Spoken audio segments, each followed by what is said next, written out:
Children, say good morning to Miss Crawley. She only taught us for one day, but no one in our class will ever forget her.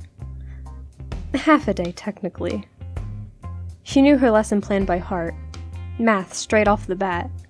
The problem we had to solve involved the Black Death, how to deal with all those decaying corpses, with so few men alive to bury them. It was one of those complex equations. If each man can bury 10 bodies each day, but it took twice as long to bury loved ones due to the additional agonizing torment, and for every 7 bodies buried, another healthy man caught the plague, yada yada.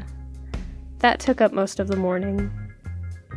Though she squeezed in a debate about what Charles Manson taught us about achieving our individual goals, before 11 o'clock TV time. It was always my job to wheel the ancient set out, on the trolley.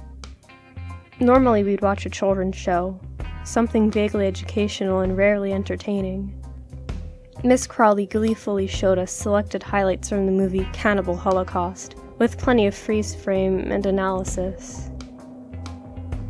Many fled out into the schoolyard at lunch break, but the brave few who stayed inside were treated to a very special performance piece. A one-woman show, reenacting the most brutal witch trials from European history. From accusation, to interrogation, to baking, blistering, perpetration. That afternoon we sat rigid and leery in that claustrophobic old classroom as our substitute teacher stalked the silent aisles. Desperately, we tried not to meet her frightful gaze. She'd engage us in a pop quiz on the topic of the many methods of capital punishment, ancient and modern. Pendulum! Sorry, Miss Crawley, I don't know.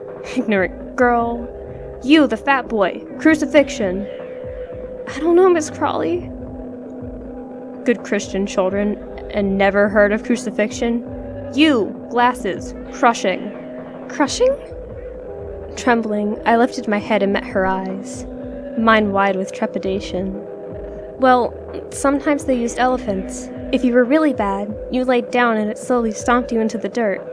But most often, in other countries, they put more and more stones, big rocks on top of you, until you couldn't take any more weight. Like that guy in the Salem witch trials. Giles Corey. A smile spread over her cruel, thin lips as he spoke his name. Pressed to death for refusing to play men's wicked games. For a few moments we stared each other down. My heart pulsed with new and tumultuous feelings. Then she was called out from the classroom by a nervous head teacher, never to return. Except, perhaps, in spirit. Most parents complained. Mine didn't. I didn't care. I myself was frightened at the time.